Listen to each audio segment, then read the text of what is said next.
stopped drying clothes in a dryer years ago. I line dry outside, even in the middle of winter if it's a fine day.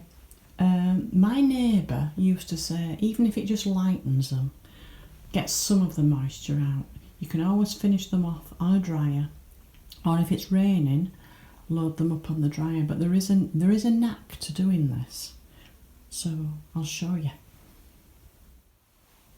So because heat rises, the thinner clothes should really be put on the bottom. So I've got some thinner t-shirts here, so we'll put those on the bottom.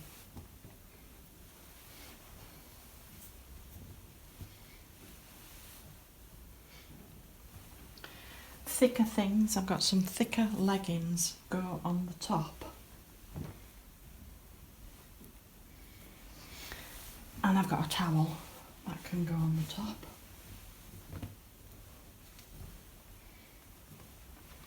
Some thicker socks, they can go on there. And these socks are quite thick, so they can go on there. I won't load the whole thing up, but you get the idea.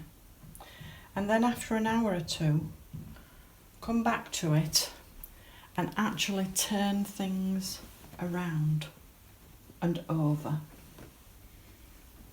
because you'll find that the top of the clothes is drier, and underneath will be quite damp. So just keep turning them around, and you can pop it in front of a radiator in a kitchen with a kitchen window open just a little bit, then you don't get condensation all over, and you're still getting heat from your radiators in your other rooms. If you start piling wet clothes on radiators, it actually brings the temperature of the room down. So it's better to do it all in one room if you can.